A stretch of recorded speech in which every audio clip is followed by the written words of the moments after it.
जय हिंद दोस्तों।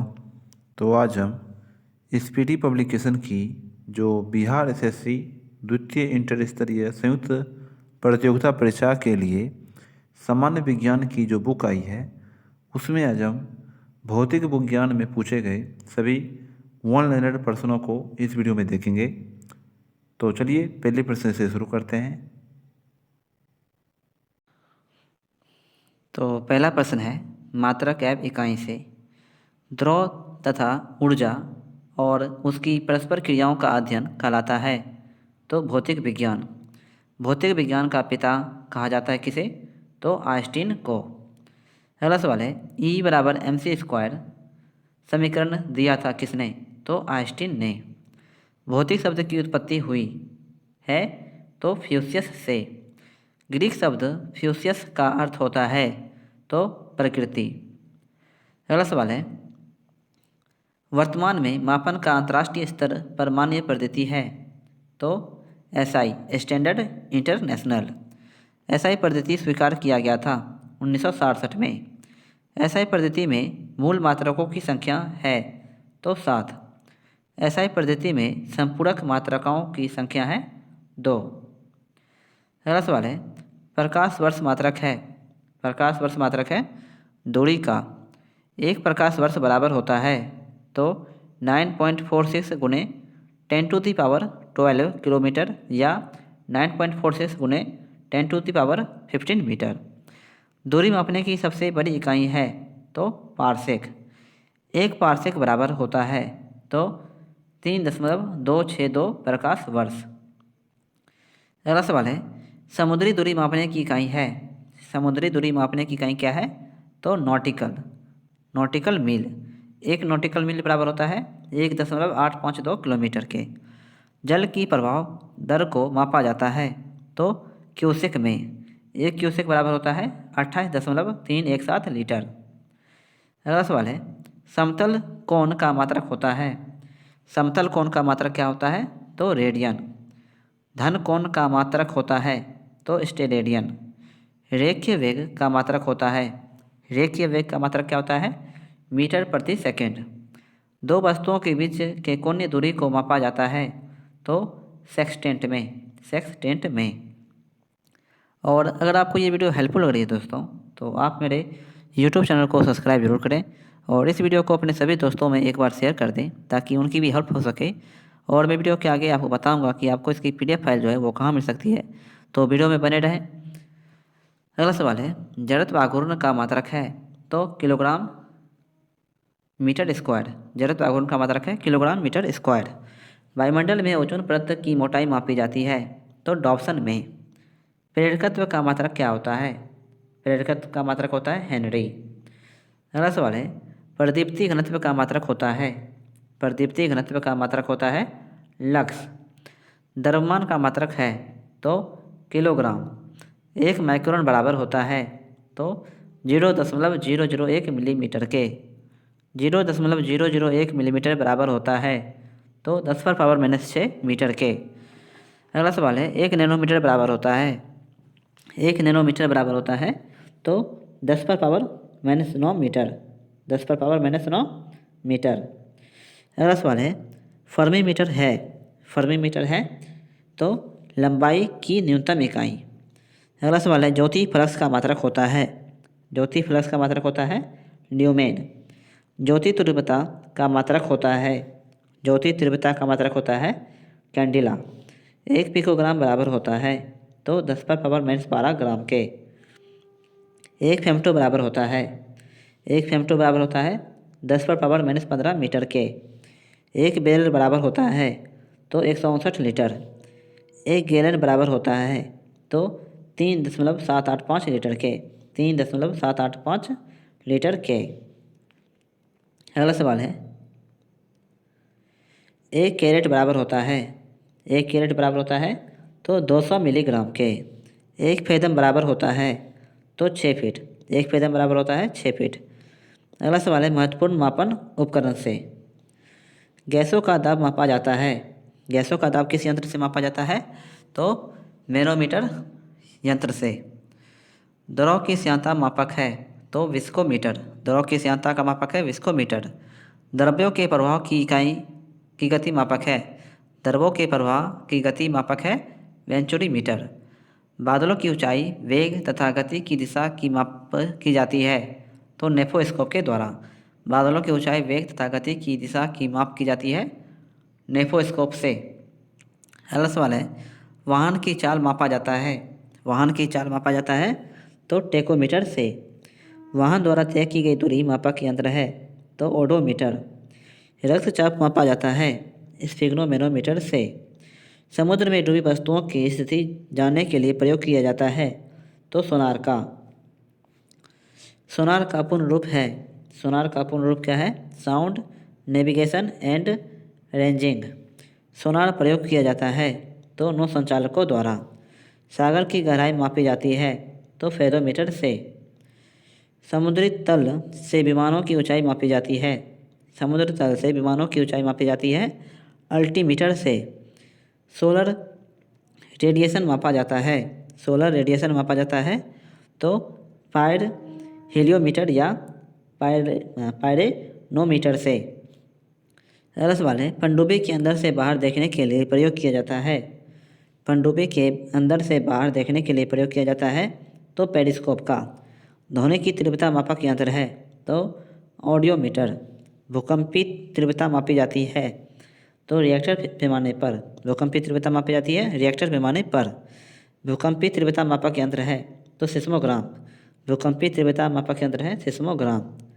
पौधे में वृद्धि मापने का यंत्र है, पौधे में वृद्धि मापने का यंत्र है तो क्रेस्कोग्राफ, क्रेस्कोग्राफ। हवा के वेग तथा उनकी दिशा मापने के लिए प्रयोग किया जाता है तो एमिनोमीटर का। दुग्ध उत्पादन, दुग्ध उत्पादों में वसा की मात्रा किस यंत्र द्वारा मापा जाता है तो ब्यूटीरोमीटर के द्वारा। दुग्ध उत्पादों में वसा की मात्रा किस यंत्र द्वारा मापा जाता है? ब्यूटीरोमीटर के द्वारा। झूठ का पता लगाने वाला यंत्र है तो पॉलीग्राफ। घूमती हुई वस्तुओं की गति की माप की जाती है तो गायरोस्कोप से। घूमती हुई वस्तुओं की गति की माप की जाती है गायरोस्कोप से। घूमते हुए चक्के की प्रति सेकंड घूर्णन को मापा जाता है तो स्ट्रेबोस्कोप से। घूमते हुए चक्के की प्रति सेकंड घूर्णन को मापा जाता है स्ट्रेबोस्कोप से। किलोवाट घंटा इकाई है, किलोवाट घंटा इकाई है ऊर्जा की। वोल्टमीटर से मापा जाता है तो तापमान। आगे सवाल है, सदिश एवं अदिश राशियों से। वैसी राशियाँ जिसमें केवल परिणाम होता है, दिशा नहीं कहलाती है क्या? अदिश राशियाँ। वैसी राशियाँ जिसमें केवल परिमाण होता है, दिशा नहीं होती, कहलाता है अदिश राशियाँ। अगला सवाल है, प्रमुख अदिश राशियाँ हैं, प्रमुख अदिश राशियाँ कौन सी हैं? तो द्रव्यमान, चाल, आयतन, कार्य, ऊर्जा, शक्ति, समय, दाब, ताप, आवृत्ति, विद्युत धारा, घनत्व और दूरी। एक बार फिर से देख लेते हैं। प्रमुख अदिश राशियाँ हैं द्रव्यमान, चाल, आयतन, कार्य, ऊर्जा, शक्ति, समय, दाब, ताप, आवृत्ति, विद्युत धारा, घनत्व और दूरी। वैसी भौतिक राशियाँ जिसमें परिमाण तथा दिशा दोनों होते हैं कहलाती है तो सदिश राशियाँ। प्रमुख सदिश राशियाँ हैं, प्रमुख सदिश राशियाँ कौन सी है? वेग, आवेग, विस्थापन, बल, त्वरण, संवेग और भार। आगे सवाल है, चाल, वेग, विस्थापन एवं त्वरण से। तो एक निश्चित दिशा में दो वस्तुओं के बीच की लंबवत दूरी कहलाती है, एक निश्चित दिशा में दो वस्तुओं के बीच की लंबवत दूरी क्या कहलाती है? तो विस्थापन। किसी वस्तु द्वारा इकाई समय में तय की गई दूरी कहलाती है तो चाल। किसी वस्तु द्वारा इकाई समय में तय की गई दूरी कहलाती है चाल। किसी वस्तु द्वारा निश्चित दिशा में इकाई समय में तय की गई दूरी कहलाती है तो वेग। चाल तथा वेग का मात्रक होता है तो मीटर प्रति सेकंड। वेग तथा चाल की विमा होती है, वेग तथा चाल की विमा होती है LT-1। अगला सवाल है, किसी पिंड द्वारा इकाई समय में ध्रुवांतर पर बनाया गया कोण कहलाता है तो कोणीय वेग। किसी पिंड द्वारा इकाई समय में ध्रुवांतर पर बनाया गया कोण कहलाता है कोणीय वेग। कोणीय वेग का मात्रक है तो रेडियन प्रति सेकंड, रेडियन प्रति सेकंड। कोणीय वेग की विमा होती है तो MLT-1, MLT-1। वेग परिवर्तन की दर कहलाता है तो त्वरण, वेग परिवर्तन की दर कहलाता है त्वरण। त्वरण का सही मात्रक होता है त्वरण का SI मात्रक होता है मीटर प्रति सेकंड स्क्वायर। त्वरण की विमा होती है तो LT/-2। त्वरण की विमा होती है LT/-2। ऋणात्मक त्वरण कहलाता है तो मंदन। ऋणात्मक त्वरण क्या कहलाता है? मंदन। आगे सवाल है बल, आवेग एवं बल आघूर्ण से। यदि कोई बल किसी वस्तु पर बहुत कम समय तक कार्यरत रहे तो बल और समय के गुणनफल को उस वस्तु का कहते हैं तो आवेग कहते हैं। व आवेग का मात्रक होता है, आवेग का मात्रक होता है क्या? Newton second. Newton second. बल एक प्रकार का है तो दबाव या खिंचाव। बल एक प्रकार का है, दबाव या खिंचाव। आगे सवाल है बल का SI मात्रक होता है।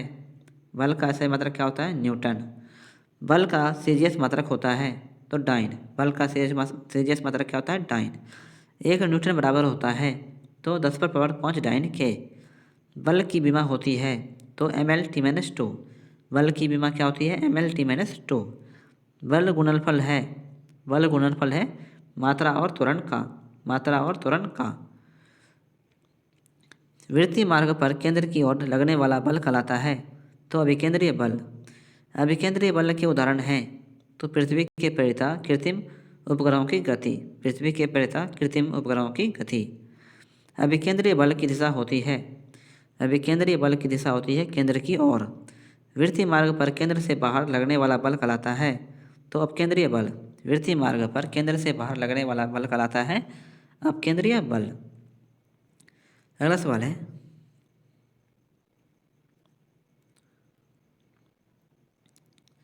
कपड़ा सुखाने तथा दूध से मक्खन निकालने वाली मशीन कार्य करता है तो अपकेंद्रीय बल के सिद्धांत पर। कपड़ा सूखने तथा दूध से मक्खन निकालने वाला मशीन कार्य करता है तो अपकेंद्रीय बल के सिद्धांत पर। सर्कस में मौत का कुआं का खेल उदाहरण है तो अभिकेंद्रीय बल का। बल द्वारा किसी वस्तु को एक अक्ष के परिथा घुमाने की क्रिया कहलाती है तो बल आघूर्ण। बल आघूर्ण है तो एक सदिश राशि है बल आघूर्ण। अगला सवाल है बल आघूर्ण का मात्रक होता है तो न्यूटन मीटर। बल आघूर्ण की विमा होती है तो ML/T/-2। जड़त्व आघूर्ण एवं कोणीय त्वरण का गुणनफल कहलाता है बल आघूर्ण या टॉर्क। जड़त्व आघूर्ण एवं कोणीय त्वरण का गुणनफल कहलाता है बल आघूर्ण या टॉर्क। आगे सवाल है सरल मशीन से। सरल मशीन होता है क्या? तो एक युक्ति जिसकी सहायता से सुविधाजनक बिंदु पर बल लगाकर कोई कार्य किया जाता है। एक युक्ति जिसकी सहायता से सुविधाजनक बिंदु पर बल लगाकर कोई कार्य किया जाता है। सरल मशीन कार्य करती है तो बल आघूर्ण के सिद्धांत पर। सरल मशीन के उदाहरण हैं, सरल मशीन के उदाहरण कौन कौन से हैं? उत्तोलक, घिरनी। प्रथम श्रेणी के उत्तोलक हैं तो कैंची, पिलास, हैंडपंप, झूला, कील उखाड़ने की मशीन। कैंची, पिलास, हैंडपंप, झूला, कील उखाड़ने की मशीन। द्वितीय श्रेणी के उत्तोलक हैं। द्वितीय श्रेणी के उत्तोलक कौन है? स्रोता, ओपनर, नींबू निचोड़ने की मशीन। तृतीय श्रेणी के उत्तोलक हैं तो स्टेपलर, चिमटा, मनुष्य का हाथ, किसान का हल तथा बेलचा। कौन कौन से हैं? तो स्टेपलर, चिमटा, मनुष्य का हाथ, किसान का हल तथा बेलचा। अगला सवाल है उत्तोलक द्वारा उठाए गए भार तथा भार को उठाने में लगाए गए आयास बल के अनुपात को कहते हैं तो उत्तोलक का यांत्रिक लाभ। उत्तोलक का यांत्रिक लाभ।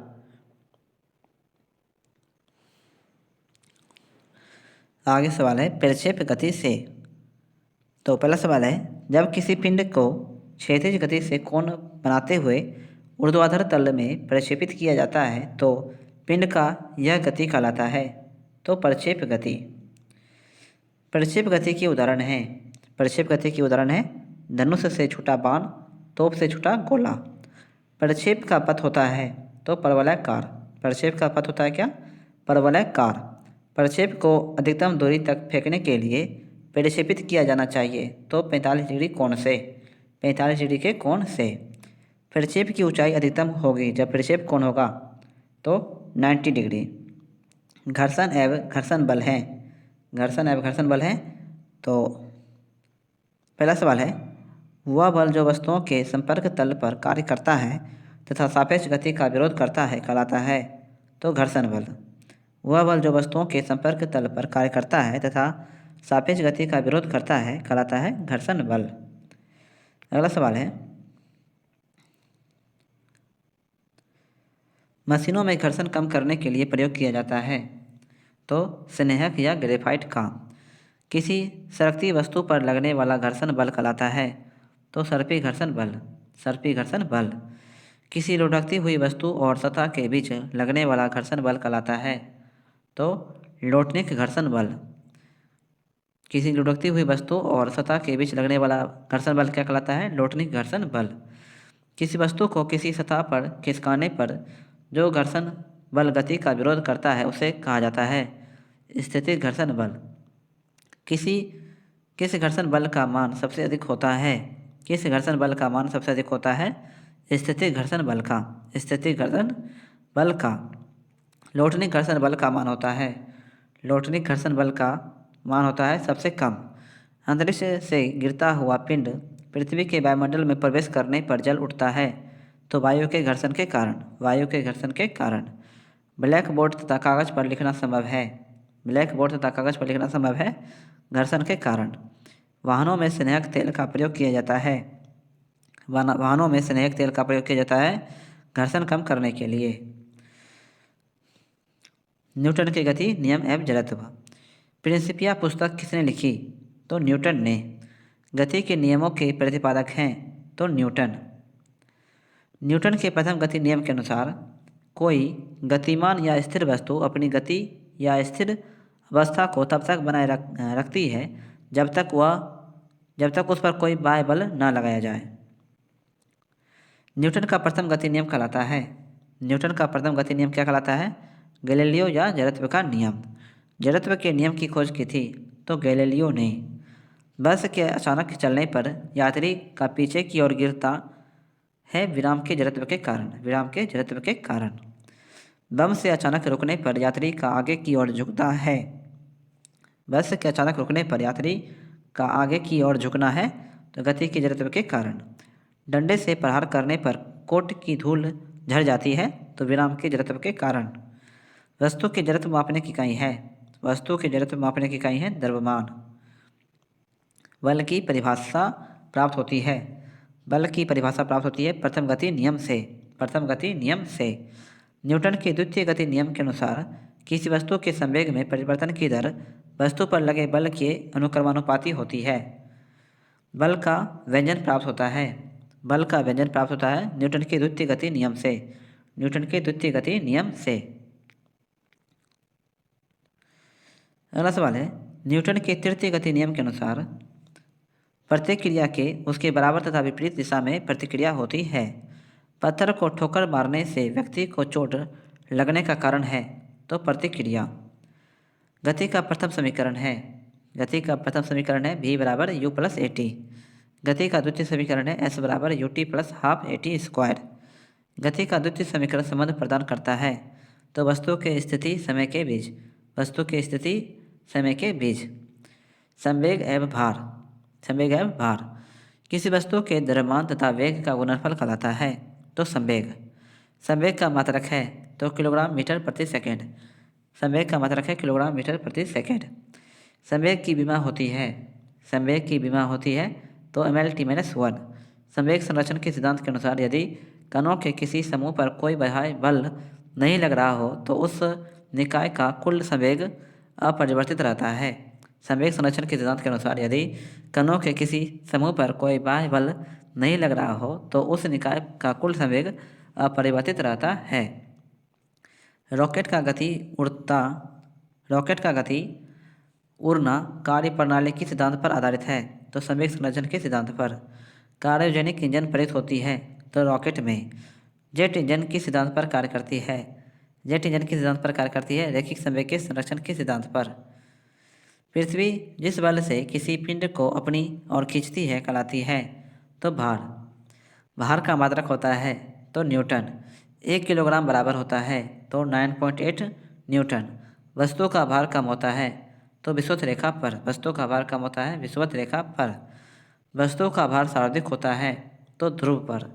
वस्तु का भार शून्य होता है तो केंद्र पर। चंद्रमा पर किसी वस्तु का भार पृथ्वी पर के भार का होता है तो 1/6 गुना। 1/6 गुना। किसी वस्तु का भार किसी वस्तु का भार पृथ्वी पर 600 न्यूटन है तो चंद्रमा पर इसका भार क्या होगा? 100 न्यूटन।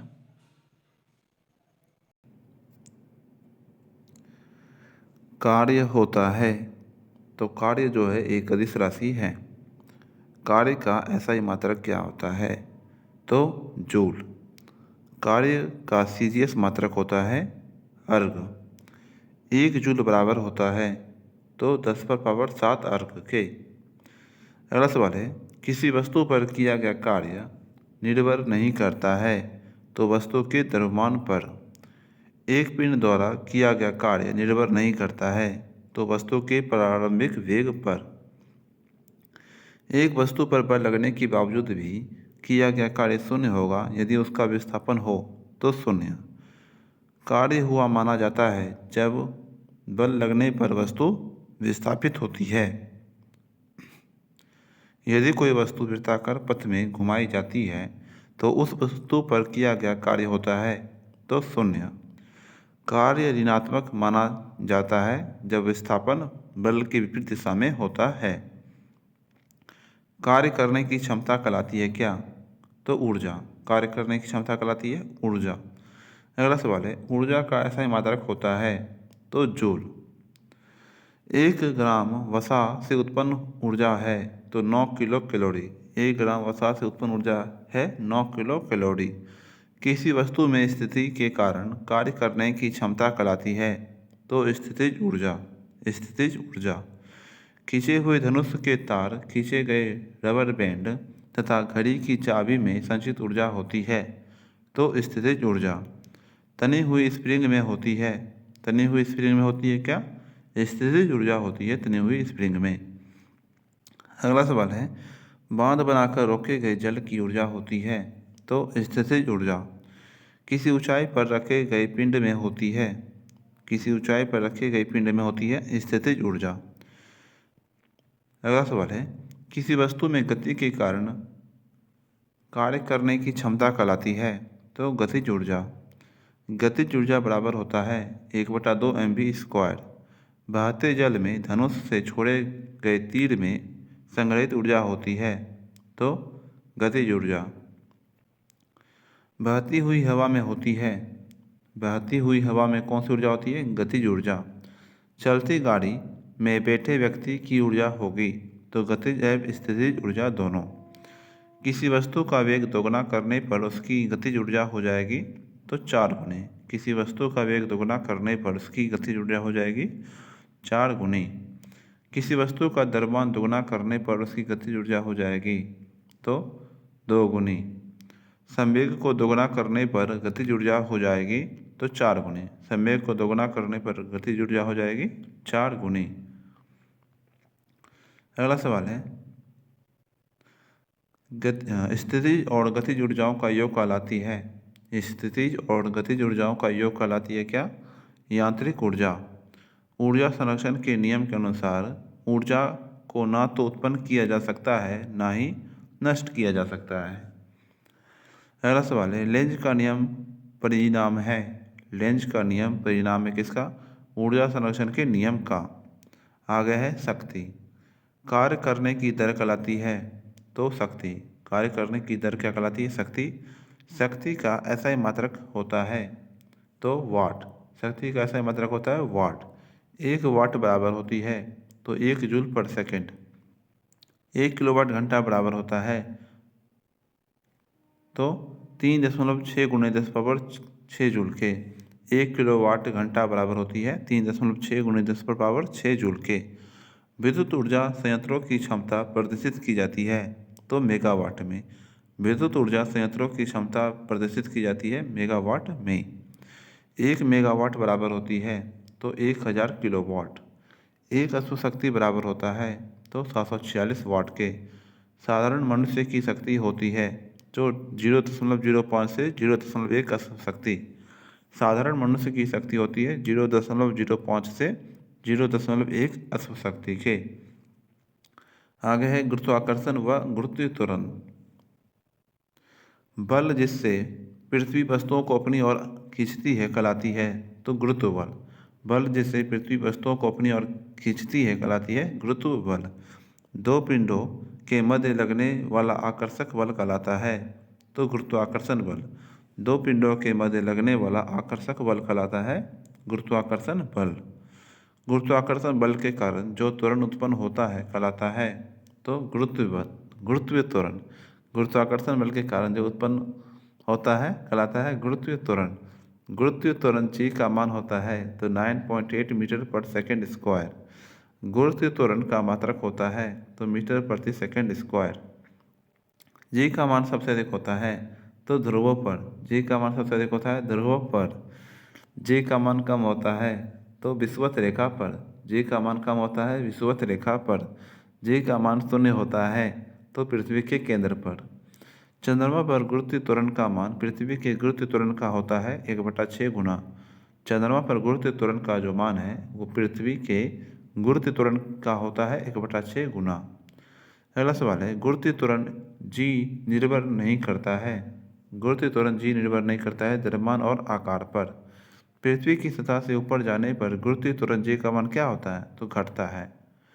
अगला सवाल, जब कोई वस्तु पृथ्वी से ऊपर की ओर फेंकी जाती है तो गुरुत्वीय त्वरण का मान ऋणात्मक होता है।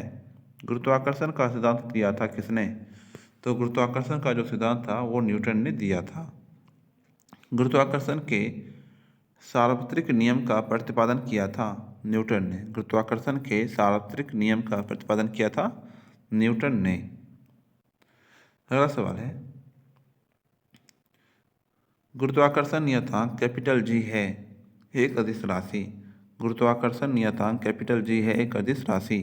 गुरुत्वाकर्षण नियतांक कैपिटल जी का मान होता है तो 6.67 गुणे 10⁻⁻11 न्यूटन प्रति मीटर स्क्वायर प्रति केजी स्क्वायर।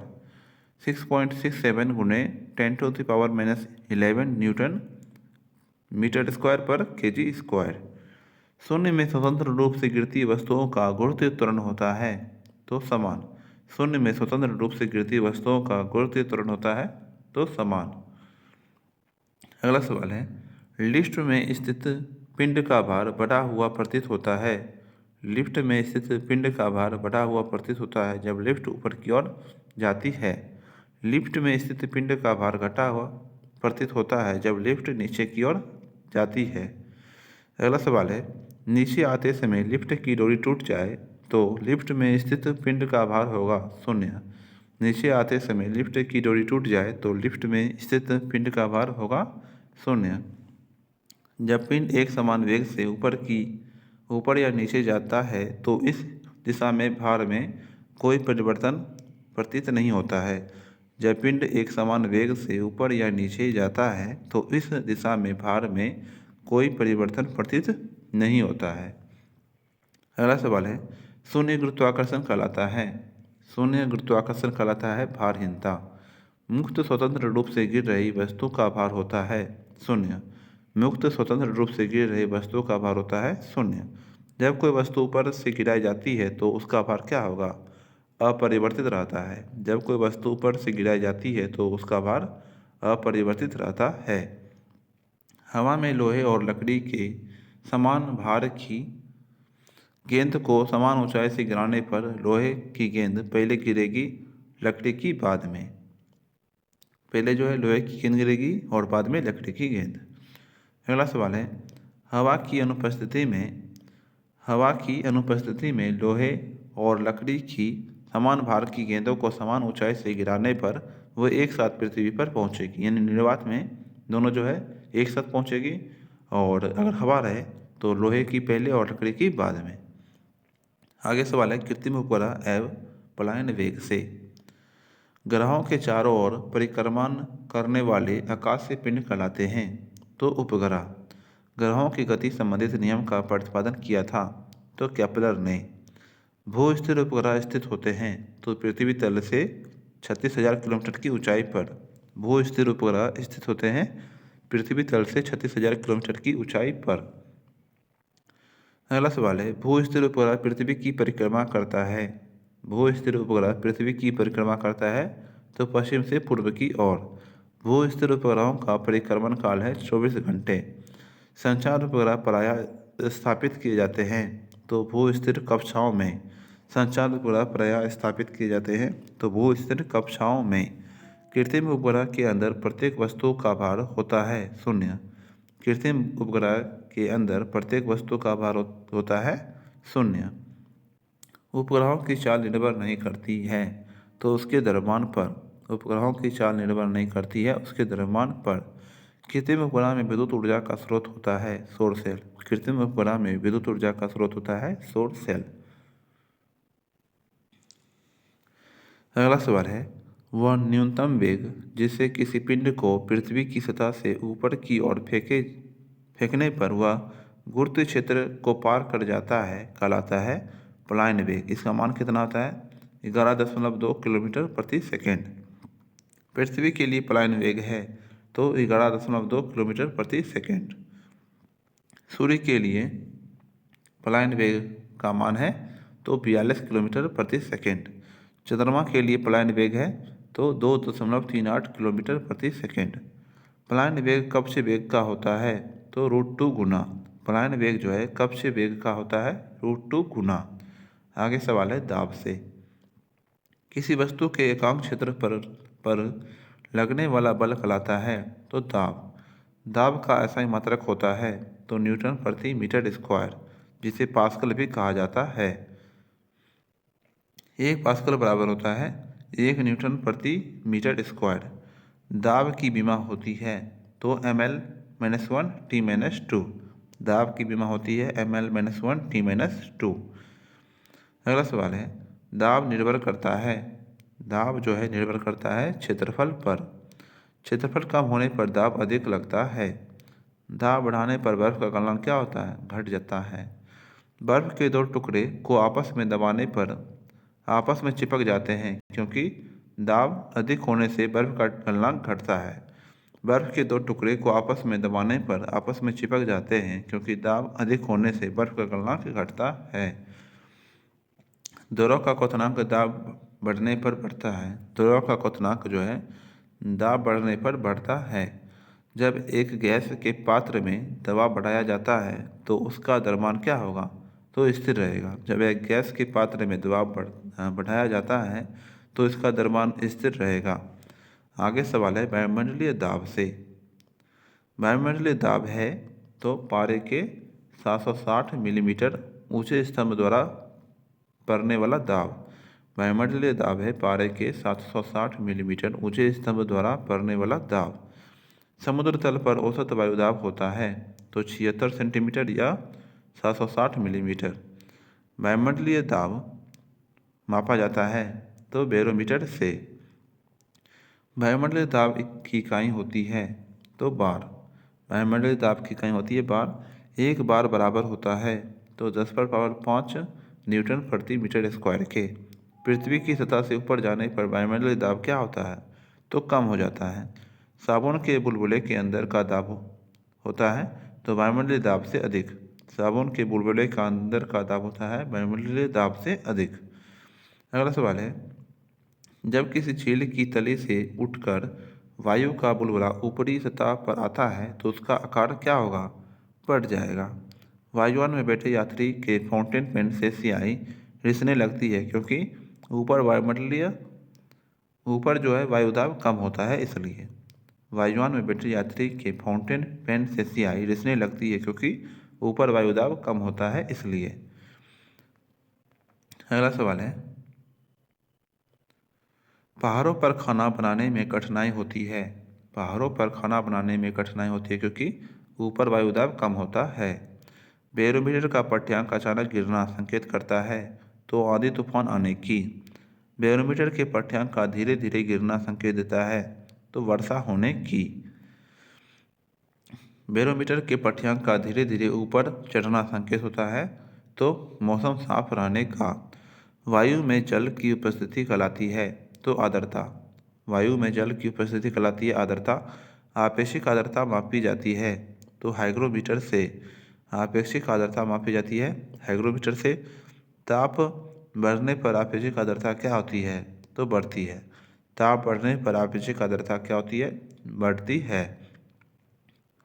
आगे सवाल है, उत्प्लावन बल एवं उत्प्लावकता से। उत्प्लावन बल एवं उत्प्लावकता से। ध्रुव का वह गुण जिसके कारण वह वस्तुओं पर ऊपर की ओर एक बल लगाता है उसे कहते हैं तो उत्प्लावन बल। ध्रुव का वह गुण जिसके कारण वह वस्तुओं पर ऊपर की ओर एक बल लगाता है उसे कहते हैं उत्प्लावन बल। जब कोई वस्तु ध्रुव में अंशतः या पूर्णतः डुबोई जाती है तो वस्तु के भार में कमी प्रतीत होगी, तो उत्प्लावन बल के कारण। लॉ ऑफ फ्लोटिंग या उत्प्लावकता या प्लवन का सिद्धांत दिया था तो आर्किमिडीज ने प्लवन के नियम के अनुसार संतुलित अवस्था में तैरने पर वस्तु अपने प्रारंभ फिर से देख लेते हैं। प्लवन के नियम के अनुसार क्या होता है, तो संतुलित अवस्था में तैरने पर वस्तु अपने भार के बराबर द्रव विस्थापित करती है। उत्प्लावक बल निर्भर करता है तो द्रव के घनत्व तथा द्रव में डूबी वस्तु के आयतन पर। अगला सवाल है, यदि पिंड का घनत्व द्रव के घनत्व से अधिक हो तो वह पिंड उस द्रव में डूब जाएगा। यदि पिंड का घनत्व द्रव के घनत्व से अधिक हो तो वह पिंड उस द्रव में डूब जाएगा। आगे सवाल है घनत्व से। किसी पदार्थ के इकाई आयतन में निहित द्रव्यमान कहलाता है तो घनत्व। किसी पदार्थ में इकाई आयतन में निहित द्रव्यमान कहलाता है घनत्व। घनत्व बराबर क्या होता है, तो द्रव्यमान बटा आयतन। घनत्व का आसाई मात्रक है तो किलोग्राम प्रति मीटर क्यूब। घनत्व का आसाई मात्रक होता है किलोग्राम प्रति मीटर क्यूब। घनत्व की विमाएँ होती है तो ml-3। आपेक्षिक घनत्व मापा जाता है हाइड्रोमीटर से। अगला सवाल है, दूध की शुद्धता मापी जाती है लैक्टोमीटर से। हाइड्रोमीटर और लैक्टोमीटर किस सिद्धांत पर कार्य करती है, तो प्लवन के सिद्धांत पर। जल में अशुद्धि या लवण मिलाने पर जल का घनत्व बढ़ता है। क्या होता है, बढ़ता है। अगला सवाल है, समुद्री जल में तैरना आसान होता है क्योंकि समुद्री जल का घनत्व अधिक होता है। हीरा का आपेक्षिक घनत्व तथा अपवर्तनांक होता है क्रमशः 3.52 होता है आपेक्षिक घनत्व और 2.417 होता है अपवर्तनांक। जब बर्फ शुद्ध जल में तैरती है तो उसका कितना भाग पानी के ऊपर रहता है, तो 1/10 भाग। पानी से भरे गिलास में बर्फ का टुकड़ा तैर रहा है। टुकड़े के पूरा पिघल जाने पर पानी का तल अपरिवर्तित रहेगा। नमक के घोल में अंडा तैरता है क्योंकि नमक के घोल का घनत्व अंडे के घनत्व से अधिक होता है। दूध से क्रीम निकालने पर घनत्व क्या होता है, बढ़ता है। जल का घनत्व अधिकतम तथा आयतन न्यूनतम होता है 4 डिग्री सेल्सियस पर। 4 डिग्री सेल्सियस पर। किसी वस्तु की मात्रा बदलने पर अपरिवर्तित रहता है घनत्व। लोहे का एक गोला पारे पर तैरता है किंतु पानी में डूब जाता है क्योंकि लोहे का आपेक्षिक घनत्व पारे से कम होता है किंतु पानी से अधिक। लोहे का एक गोला पारे पर तैरता है किंतु पानी में डूब जाता है क्योंकि लोहे का आपेक्षिक घनत्व पारे से कम होता है किंतु पानी से अधिक होता है। अगला सवाल है, बादल वायुमंडल में तैरते हैं क्योंकि वायु की तुलना में बादलों का घनत्व कम होता है। पिघलने पर बर्फ का आयतन क्या होता है, घटता है। घटता है। जमने पर पानी का घनत्व घटता है। क्या होता है, घटता है। जमने पर पानी का आयतन क्या होता है, तो बढ़ता है। ठंडे देशों में पानी की पाइपें फट जाती है क्योंकि जमने पर पानी का आयतन बढ़ता है। हवा का वाष्प घनत्व होता है 14.4। पृष्ठीय तनाव। ध्रुव के स्वतंत्र पृष्ठ से कम क्षेत्रफल प्राप्त करने की प्रवृत्ति कहलाती है तो पृष्ठ तनाव का कारण है अणुओं के बीच संसर्जक बल। द्रव बूंद का संकुचित होकर न्यूनतम क्षेत्र घेरने की प्रवृत्ति होती है तो पृष्ठ तनाव के कारण। पृष्ठ तनाव का मात्रक होता है तो न्यूटन प्रति मीटर। पृष्ठ तनाव की विमा होती है तो ml-2 T-2। द्रव का पृष्ठ तनाव निर्भर करता है तो द्रव की प्रकृति एवं ताप पर। द्रव का पृष्ठ तनाव निर्भर करता है तो द्रव की प्रकृति एवं ताप पर। द्रव का ताप बढ़ने पर पृष्ठ तनाव क्या होता है तो घटता है। द्रव का ताप बढ़ने पर पृष्ठ तनाव क्या होता है घटता है। द्रव में घुलनशील अशुद्धि या नमक मिलाने पर द्रव का पृष्ठ तनाव बढ़ता है। द्रव में घुलनशील अशुद्धि या नमक मिलाने पर द्रव का पृष्ठ तनाव क्या होता है बढ़ता है।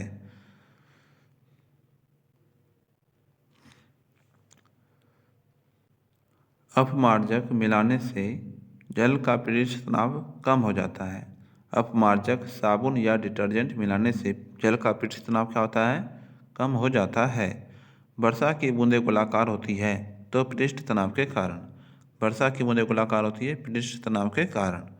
अगला सवाल है, लोहे की सुई पानी की सतह पर किस कारण तैरती है तो पृष्ठ तनाव के कारण। पृष्ठ तनाव के कारण। अगला सवाल है, पानी से निकलने पर सेविक ब्रुश के बाल आपस में चिपक जाते हैं तो पृष्ठ तनाव के कारण। गड्ढे में भरे पानी पर मिट्टी का तेल छिड़कने पर मच्छर मर जाते हैं तो पृष्ठ तनाव कम होने से उनके लार्वा जल में डूबकर मर जाते हैं। समुद्र में लहरों को शांत करने के लिए तेल क्यों गिराया जाता है तो पृष्ठ तनाव को कम करने के लिए। समुद्र में लहरों को शांत करने के लिए तेल क्यों गिराया जाता है तो पृष्ठ तनाव कम करने के लिए। तेल जल के पृष्ठ पर फैल जाता है। तेल जो है जल के पृष्ठ पर फैल जाता है क्योंकि तेल का पृष्ठ तनाव जल से कम होता है। आगे है संसर्जक एवं असंजक बल। संसर्जक एवं असंजक बल एक ही पदार्थ के अणुओं के मध्य लगने वाला आकर्षण बल होता है तो संसर्जक बल। दो भिन्न पदार्थों के अणुओं के मध्य लगने वाला आकर्षण बल होता है आसंजक बल। द्रव में पृष्ठ तनाव होता है। द्रव में पृष्ठ तनाव होता है द्रव के अणुओं के बीच संसर्जक बल के कारण। जल किसी वस्तु को भिगोता है तो आसंजक बल के कारण। जल किसी वस्तु को भिगोता है आसंजक बल के कारण। अगला सवाल है, ब्लैक बोर्ड पर चौक से लिखने पर अक्षर उभर कर आते हैं तो आसंजक बल के कारण। जब कोई नाव नदी से सागर में घुसता है तो वह कुछ ऊपर की ओर उठ जाता है। वह कुछ जो है ऊपर की ओर उठ जाता है। कोशिक तत्व। खोखली नली जिसकी त्रिज्या बहुत कम तथा एक समान होती है कहलाती है केश नली। खोखली नली जिसकी त्रिज्या बहुत कम तथा एक समान होती है कहलाती है केश नली। केश नली में द्रव के ऊपर चढ़ने या नीचे दबने की घटना कहलाती है तो केशिक तत्व। लैंप की बत्ती में तेल ऊपर चढ़ता है तो केशिकत्व के कारण। केशिकत्व के कारण। ब्लॉटिंग पेपर स्याही को शीघ्र सोख लेती है। ब्लॉटिंग पेपर जो है स्याही को शीघ्र सोख लेती है केशिकत्व के कारण। फाउंटेन पेन किस सिद्धांत पर कार्य करती है तो केशिका क्रिया पर। फाउंटेन पेन किस सिद्धांत पर कार्य करती है केशिका क्रिया पर। पौधों की जड़ों से पर्ण पत्तियों की ओर जल बढ़ने का कारण है तो केशिकत्व। पौधों की जड़ों से पर्णपत्तियों की ओर जल बढ़ने का कारण है केशिकत्व। अगला सवाल है, द्रव का वह गुण जिसके कारण वह अपनी विभिन्न परतों में होने वाली आपेक्षिक गति का विरोध करता है कहलाता है श्यानता। द्रव का वह गुण जिसके कारण वह अपनी विभिन्न परतों में होने वाली आपेक्षिक गति का विरोध करता है कहलाता है श्यानता। श्यानता गुण है तो केवल द्रव तथा गैसों का। द्रवों की तुलना में गैसों की श्यानता कम होती है। द्रवों की तुलना में गैसों की श्यानता जो है कम होती है। एक आदर्श तरल की श्यानता होती है तो शून्य। एक आदर्श तरल की श्यानता होती है शून्य। ताप बढ़ने पर द्रव की श्यानता क्या होती है तो घटती है। ताप बढ़ने पर द्रव की श्यानता घटती है। आगे है, ताप बढ़ने पर गैस की श्यानता क्या होती है तो बढ़ती है। श्यानता की ऐसा इकाई क्या होती है तो पॉइस। श्यानता गुणांक की विमा है तो ml-1 T-1। श्यानता गुणांक की विमा क्या है ml-1 T-1। किसी तरल की श्यानता का मापन किया जाता है तो विस्कोमीटर से। किसी तरल की श्यानता का मापन किया जाता है विस्कोमीटर से। जल से भरी बाल्टी को हिलाकर छोड़ देने पर कुछ समय पश्चात जल अपने आप स्थिर हो जाता है तो श्यानता के कारण। आगे सवाल है प्रत्यास्था से।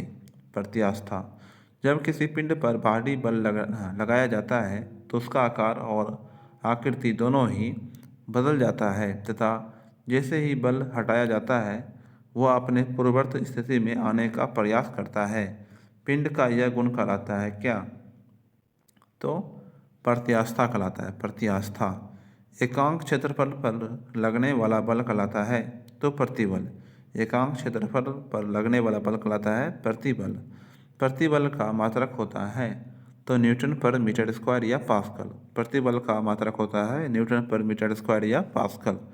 प्रतिबल के लिए परिमाण स्वरूप वस्तु के आकार में परिवर्तन कहलाता है तो विकृति। प्रतिबल के परिमाण स्वरूप वस्तु के आकार में परिवर्तन कहलाता है विकृति। प्रतिबल और विकृति का अनुपात कहलाता है। प्रतिबल और विकृति का अनुपात कहलाता है यंग प्रत्यास्था गुणांक। प्रत्यास्था गुणांक का सही मात्रक होता है न्यूटन पर मीटर स्क्वायर या पास्कल। प्रत्यास्था गुणांक का सही मात्रक होता है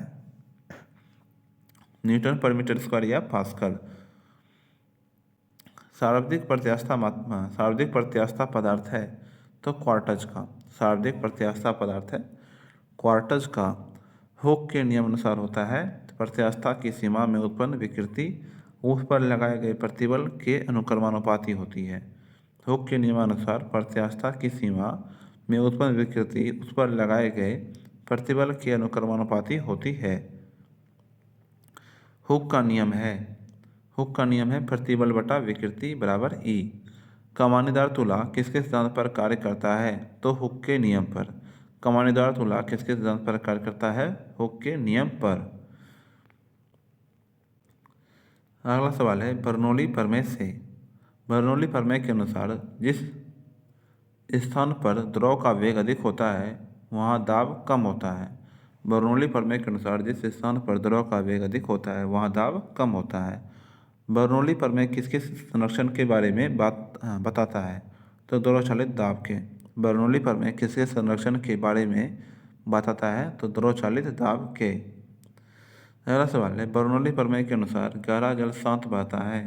बर्नौली प्रमेय के अनुसार गहरा जल शांत बहता है। आंधी आने पर छप्पर का उड़ना किस सिद्धांत पर आधारित है तो बर्नौली के सिद्धांत पर। आंधी आने पर छप्पर का उड़ना किस सिद्धांत पर आधारित है तो बर्नौली के सिद्धांत पर। आंधी आने पर टीन की छत या छप्पर उड़ जाते हैं क्योंकि ऊपर का वायुदाब नीचे की वायुदाब से कम होता है। वायुयान के ऊपर उठने एफ फुहारा कार्य करता है तो बर्नौली के सिद्धांत पर। वायुयान के ऊपर उठने एफ फुहारा कार्य करता है बर्नौली के सिद्धांत पर। सेंट स्प्रे आधारित है। सेंट स्प्रे जो है आधारित है बर्नौली सिद्धांत पर। बुनसेन बर्नर किस सिद्धांत पर कार्य करती है? बुनसेन बर्नर किस सिद्धांत पर कार्य करती है? बर्नौली के सिद्धांत पर। द्रव के प्रभाव की दर को मापा जाता है तो वेंचुरी मीटर से। द्रव के प्रभाव की दर को मापा जाता है वेंचुरी मीटर से।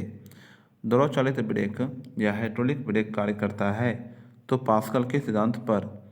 आगे सवाल है सरल आवर्त गति से। सरल आवर्त गति से किसी पिंड की साम्य स्थिति के इधर उधर गति करने को कहते हैं तो दोलन गति। किसी पिंड की साम्य स्थिति के इधर उधर गति करने को कहते हैं दोलन गति। एक दोलन पूर्ण करने में लगा समय कहलाता है तो आवर्तकाल या आवर्तकाल। एक दोलन पूरा करने में लगा समय कहलाता है आवर्तकाल और इसका मात्रक क्या होता है तो सेकेंड। अगला सवाल है कंपन करने वाली वस्तु एक सेकेंड में जितनी कंपन करता है उसे कहते हैं तो आवृत्ति। कंपन करने वाली वस्तु एक सेकेंड में जितना कंपन करता है उसे कहते हैं आवृत्ति।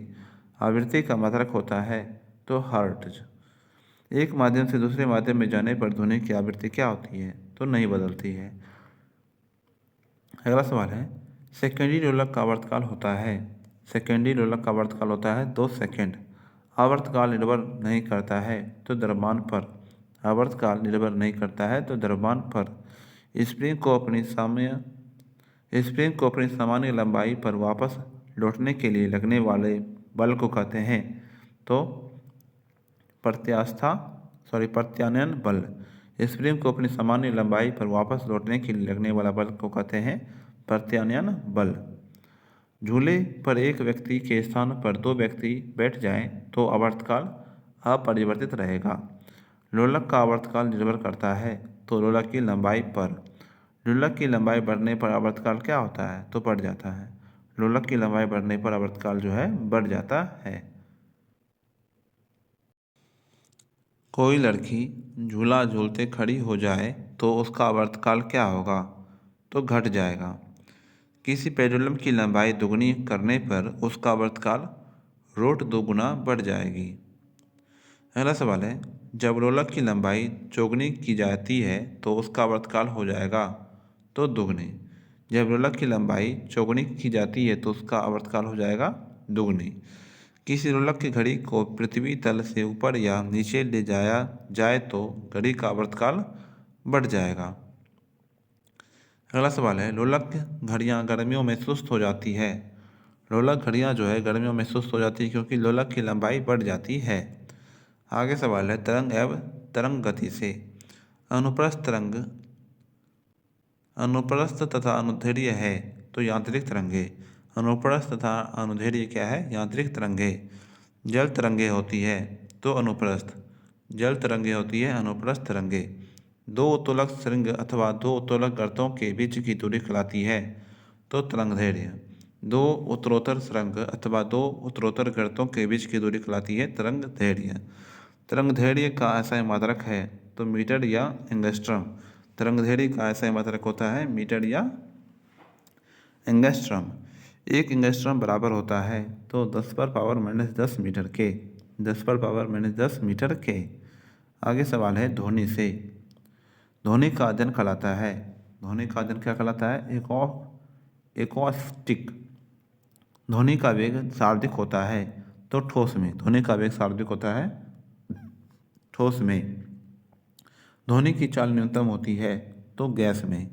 ध्वनि गमन नहीं कर सकती तो निर्वात में। विभिन्न माध्यमों में ध्वनि की चाल का क्रम है तो सबसे ज़्यादा ठोस में, उसके बाद द्रव और उसके बाद गैस में। ध्वनि की चाल सबसे अधिक किस ठोस में होती है तो एल्युमिनियम में 6120 मीटर प्रति सेकेंड। किस गैस में ध्वनि की चाल सबसे अधिक होती है तो हाइड्रोजन गैस में 1284 मीटर प्रति सेकेंड। ध्वनि की चाल किस पर निर्भर करती है तो माध्यम की प्रत्यास्थता तथा घनत्व पर।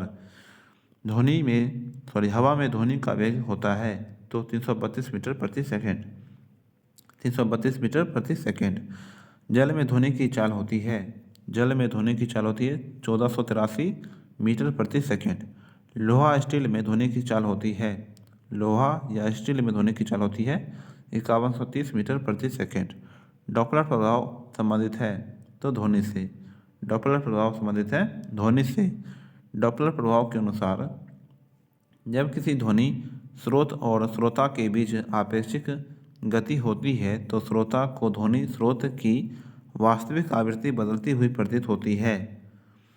अगला सवाल है, पास आती हुई रेलगाड़ी की सीटी की आवृत्ति बढ़ती जाती है तो डॉपलर प्रभाव के कारण। पास आती हुई रेलगाड़ी की सीटी की आवृत्ति बढ़ती जाती है डॉपलर प्रभाव के कारण। डॉपलर प्रभाव का उपयोग किया जाता है तो आकाश से पिंडों के वेग ज्ञात करने में। डॉपलर प्रभाव का उपयोग किया जाता है आकाश से पिंडों के वेग ज्ञात करने में। किसी माध्यम में वस्तु की चाल एवं ध्वनि की चाल का अनुपात कहलाता है तो मेक संख्या। किसी माध्यम में वस्तु की चाल एवं ध्वनि की चाल का अनुपात कहलाता है मेक संख्या। अगला सवाल है, पराध्वनिक चाल की मेक संख्या होती है। पराध्वनिक चाल या सुपरसोनिक स्पीड की मेक संख्या होती है 1 से अधिक। अति पराध्वनिक चाल हाइपरसोनिक स्पीड की मेक संख्या होती है 5 से अधिक। ध्वनि की तीव्रता मापने के लिए प्रयोग किया जाता है तो ऑडियोमीटर का। अगला सवाल है, पानी के अंदर ध्वनि सुनने वाला यंत्र कहलाता है तो हाइड्रोफोन। ताप बढ़ने से ध्वनि की चाल क्या होती है तो बढ़ती है। वायु में प्रति 1 डिग्री सेल्सियस ताप बढ़ाने पर ध्वनि की चाल कितना बढ़ जाता है तो 0.61 मीटर प्रति सेकेंड, 0.61 मीटर प्रति सेकेंड।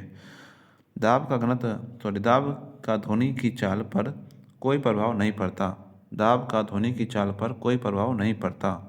शुष्क वायु की अपेक्षा नमी युक्त वायु में ध्वनि की चाल अधिक होती है। शुष्क वायु की अपेक्षा नमी युक्त वायु में ध्वनि की चाल अधिक होती है। ध्वनि का तारतम्य निर्भर करता है तो आवृत्ति पर। ध्वनि का तारतम्य निर्भर करता है उसकी आवृत्ति पर। महिलाओं की आवाज़ पुरुषों की अपेक्षा तीक्ष्ण होती है क्योंकि महिलाओं का आवाज़ का तारतम्य अधिक होता है। ध्वनि तीव्रता की इकाई है तो डेसिबल। ध्वनि तीव्रता की इकाई क्या है? डेसिबल। विश्व स्वास्थ्य संगठन के अनुसार मानव के लिए सबसे उपयुक्त ध्वनि तीव्रता होती है तो 45 डेसिबल। विश्व स्वास्थ्य संगठन के अनुसार मानव के लिए सबसे उपयुक्त ध्वनि तीव्रता होती है 45 डेसिबल। साधारण बातचीत की ध्वनि तीव्रता होती है तो 30 से 40 डेसिबल। 30 से 40 डेसिबल। जोर से बातचीत की ध्वनि तीव्रता होती है तो 50 से 60 डेसिबल। ध्वनि तीव्रता की वह अधिकतम सीमा जिसके ऊपर व्यक्ति सुन नहीं सकता कहलाता है 95 डेसिबल। प्रतिध्वनि सुनने के लिए श्रोता एवं परावर्तक सतह के बीच की न्यूनतम दूरी होती है तो 17 मीटर। प्रतिध्वनि का कारण होता है ध्वनि तरंगों का परावर्तन। कान पर ध्वनि का प्रभाव रहता है तो 1/10 सेकंड तक। 1/10 सेकंड तक। स्टेथोस्कोप किस सिद्धांत पर कार्य करता है तो ध्वनि के परावर्तन पर। हृदय की धड़कन सुनते हैं तो स्टेथोस्कोप से। स्टेथोस्कोप की खोज किसने की थी तो रेते लेनेक ने फ्रांस। स्टेथोस्कोप की खोज किसने की थी? रेते लेनेक ने। ये कहाँ के थे तो फ्रांस के। आगे सवाल है ध्वनि तरंगों से।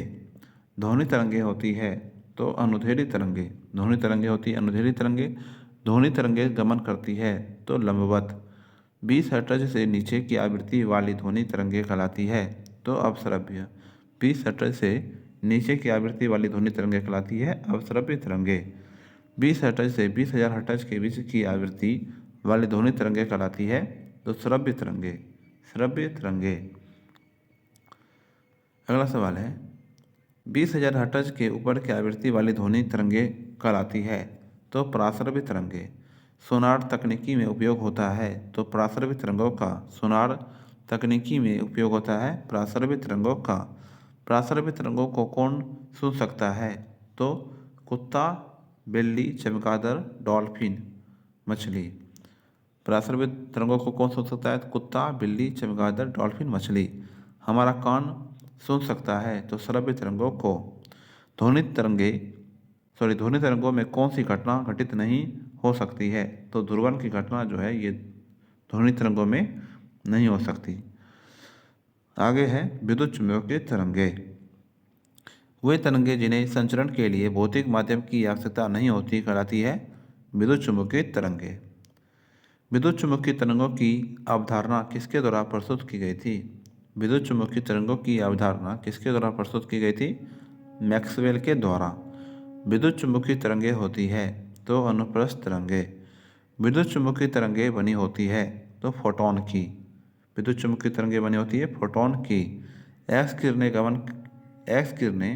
गामा किरणें, अवरक्त विकिरण, परावैंगनिक किरणें, दृश्य विकिरण होती है विद्युत चुम्बकीय तरंगे। एक्स किरणें, गामा किरणें, अवरक्त विकिरण, परावैंगनिक किरणें, दृश्य विकिरण होती है विद्युत चुम्बकीय तरंगे। एक्स किरणों की खोज किसने की थी तो डब्ल्यू.सी. रोंटगन ने। चिकित्सा क्षेत्र में तथा सीटी स्कैन में उपयोग किया जाता है। चिकित्सा क्षेत्र में तथा सीटी स्कैन में उपयोग किया जाता है एक्स किरणों का। क्रिस्टल की संरचना ज्ञात करने में किन किरणों का प्रयोग होता है तो एक्स किरणों में। क्रिस्टल की संरचना ज्ञात करने में किन किरणों का प्रयोग होता है? एक्स किरणों का। एक्स किरणों की तरंगदैर्घ्य मापने वाला उपकरण है तो ब्रेग स्पेक्ट्रोमापी। रात्रि दृष्टि उपकरण में प्रयोग की जाने वाली तरंगे कौन सी है? रात्रि दृष्टि उपकरण में प्रयोग की जाने वाली तरंगे कौन सी है तो अवरक्त तरंगे। टीवी के रिमोट में प्रयुक्त होता है। टीवी के रिमोट में प्रयुक्त होता है अवरक्त या इंफ्रारेड तरंगे। अवरक्त या इंफ्रारेड तरंगे। अवरक्त विकिरण की खोज किसने की थी तो विलियम हर्शेल ने। अवरक्त विकिरण की खोज किसने की थी? विलियम हर्शेल ने। जल शोधन में कीटाणुओं को नष्ट करने में उपयोग होता है। जल शोधन में कीटाणुओं को नष्ट करने में उपयोग होता है। तो परावैंगनिक किरणें। परावैंगनिक किरण की खोज किसने की थी? जॉन रिटर ने। सौर यंत्र से बाहर उत्पन्न हुई उच्च ऊर्जा विकिरण कहलाता है। तो कॉस्मिक किरणें। सौर ऊर्जा से बाहर उत्पन्न हुई उच्च ऊर्जा विकिरण कहलाता है कॉस्मिक किरणें। कॉस्मिक किरणें होती है तो आवेशित कण। कॉस्मिक किरणें होती है तो आवेशित कण। दृश्य किरणों की खोज किसने की थी? तो न्यूटन ने। दीर्घ रेडियो तरंगों की खोज किसने की थी? तो मार्कोनी ने। दीर्घ रेडियो तरंगों की खोज किसने की थी? मार्कोनी ने। दीर्घ रेडियो तरंगें वायुमंडल के किस परत से परिवर्तित होती है? तो आयनमंडल से। दीर्घ रेडियो तरंगें वायुमंडल के किस परत से परावर्तित होती है? तो आयनमंडल से। प्रकाश तरंगें तथा रेडियो तरंगें होती है तो विद्युत चुम्बकीय तरंगें। प्रकाश तरंगें तथा रेडियो तरंगें होती है विद्युत चुम्बकीय तरंगें।